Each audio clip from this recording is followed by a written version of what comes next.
Chicken corn हो या vegetable soup, हम सब ने आज तक सूप को सिर्फ पीने के लिए ही इस्तेमाल किया है। लेकिन जापान के लोग नूडल्स के सूप को पीने के साथ साथ नहाने के लिए क्यों इस्तेमाल करते हैं? और जहां पूरी दुनिया में ग्रीन ट्रैफिक लाइट्स होती हैं, वही जापान में ब्लू लाइट्स क्यों लगाई जाती हैं? तो दोस्तों, स्वागत है आपका एक और न्यू वीडियो में। जापान एक ऐसी कंट्री है जिसको हमेशा अपने अनोखे तौर तरीके की वजह से याद किया जाता है। आइए जानते हैं सिर्फ जापान में पाए जाने वाले ये अनोखी चीज़ें आखिर है क्या। नंबर 10, हम सब ने हॉट स्टीम बाथ या फिर कोल्ड बाथ का नाम तो सुना ही रखा है, लेकिन क्या आपने कभी नूडल्स बाथ का नाम सुना है? अगर नहीं तो आज आप जानने वाले हैं कि जापान में नूडल्स और पोर्क सूप में बाथ लेना बहुत ही कॉमन है। जापानीज लोगों का मानना है कि नूडल्स की सूप में नहाने से स्किन के लिए बहुत फ़ायदेमंद होता है। नंबर 9, नॉर्मली पूरी दुनिया के रेस्टोरेंट्स में एक मेनू कार्ड दिया जाता है जिसमें टेक्स्ट फॉर्मेट में डिशेस के नाम लिखा होता है या फिर ज़्यादा से ज़्यादा उनकी फ़ोटोज़ प्रिंटेड होती हैं। लेकिन जापान में इससे मामले में भी सबसे अलग है। जापान के रेस्टोरेंट्स के बाहर जेल खाने बनाकर उनको शोकेस में रखा जाता है ताकि बाहर से ही कस्टमर्स अट्रैक्ट हो सके। ये फेक फूड रेसिन्स और वेक जैसी मटेरियल से बनाई जाती हैं और ये ओरिजिनल फूड से ज़्यादा अट्रैक्टिव भी होती हैं और इनको बनाने में असली फूड से ज़्यादा खर्चा होता है। नंबर 8, क्योंकि जापान अपनी आबादी के हिसाब से बहुत छोटा है, इसी वजह से ये लोग कम स्पेस में ही एडजस्ट करना सीख लिया है। इनको अपने घर, कमरे और शॉप्स की स्पेसेस को ऑप्टिमाइज़ करने की इतनी आदत हो गई थी कि फ्रिज में रखा गोल तरबूज भी ज़्यादा जगह लेता है, तो इनको ये बात हजम नहीं होती थी। 1978 में एक जापानीज ग्राफिक डिज़ाइनर ने पहली बार स्क्वायर शेप का तरबूज इंट्रोड्यूस करवाया। ये आइडिया सबको इतना अच्छा लगा कि फार्मर्स ने तरबूज को एक स्पेशल कंटेनर्स में उगाना शुरू कर दिया।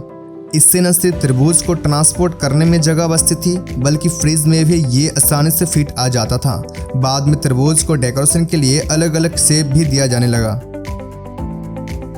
नंबर 7, रेलवे और सबवे स्टेशन पे आपने कई स्टाफ वर्कर्स का रूटीन चेकअप करते देखा होगा, जैसे कि टॉर्च लाइट की मदद से ट्रेन के नीचे जॉइंट्स और सस्पेंशन को देखना कि कहीं वो अलग तो नहीं हो गया। इसी तरह जापान के रेलवे स्टेशन पे स्टाफ वर्कर्स का एक अनोखी जॉब होती है।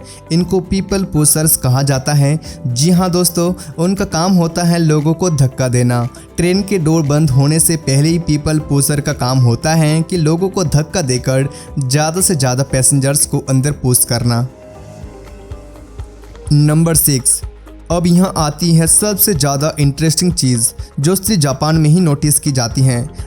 तकरीबन हर कंट्री में ही खाना खाते वक्त या चाय पीते वक्त साउंड निकालना बुरा समझा जाता है, लेकिन जापान में इसको बिल्कुल ऑपोजिट होता है।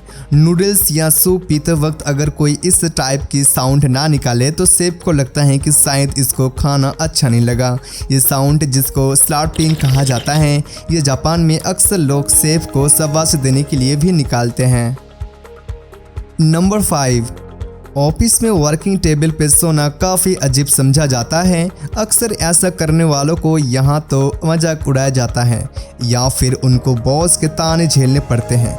लेकिन यहाँ भी जापान सबसे अलग है, क्योंकि जापान में ऐसा करने वालों को हार्ड वर्किंग होने की निशानी समझी जाती है।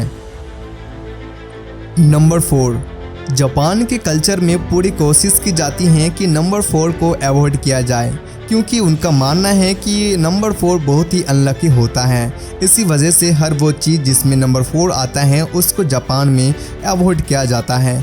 किसी भी इवेंट में 4 गेस्ट नहीं हो सकते। रेस्टोरेंट्स की टेबल 4 नहीं बल्कि 3 या 6 अरेंजमेंट्स की होती हैं और जापान में एलिवेटर्स के अंदर 4th फ्लोर का बटन ही नहीं लगा होता। नंबर 3, बच्चों से ज़्यादा बिकते हैं बड़ों की डायपर्स। जानकर हैरानी होगी, पर यह सच है कि जापान में बच्चों से ज़्यादा बड़ों की डायपर्स बिकते हैं। इसके मेन रीज़न बड़ों की बढ़ती हुई आबादी और कम बर्थ रेट है। जापान में मुख्य तौर पर 1/4 जनसंख्या 65 एज के ज़्यादा ही हो गए हैं और तो और करीबन 80,000 लोग जापान में 100 साल से ज़्यादा एज के हैं। जापान के बूढ़े पॉपुलेशन को ध्यान में रखते हुए नतीजा ये हुआ कि जापान में बच्चों से ज़्यादा बड़ों के डायपर्स बिकने लगे। नंबर 2, दुनिया के किसी भी कोने में ट्रैफिक लाइट्स के सिर्फ 3 कलर्स से होते हैं, रेड, येलो और ग्रीन। लेकिन जापान एक ऐसी कंट्री है जहां ग्रीन की जगह ब्लू लाइट लगी दिखाई जाती हैं। इसके पीछे जो राज है वो जापानीज लैंग्वेज में छुपा है। जापानीज लैंग्वेज में ब्लू और ग्रीन दोनों कलर्स के लिए ब्लू वर्ड इस्तेमाल किया होता है। पहले जापान में भी ट्रैफिक लाइट्स पे ग्रीन कलर्स यूज़ होता था, लेकिन वो उसको ब्लू कहते थे। लेकिन फिर 1973 में इस कन्फ्यूज़न को कम करने के लिए उन्होंने ब्लू और ग्रीन के बीच का एक कलर ट्रैफिक लाइट्स पे लगाने की फैसला किया। नंबर 1, हम सब ने कई बार रेस्टोरेंट्स में अकेले बैठकर खाना खाया है और शायद ये प्रैक्टिस पूरी दुनिया में बहुत ही कॉमन है। लेकिन जापान के किसी रेस्टोरेंट्स में अगर आप अकेले बैठकर खाना नहीं खाना चाहते तो आपकी तन्हाई को दूर करने के लिए मैनेजमेंट के पास स्टॉप कार्टून कैरेक्टर्स भी मौजूद होते हैं, जिनको अपने सामने वाले सीट पर रखकर अपने तन्हाई को मिटाया जा सकता है, जैसे कि आप इस फोटो में भी देख सकते हैं।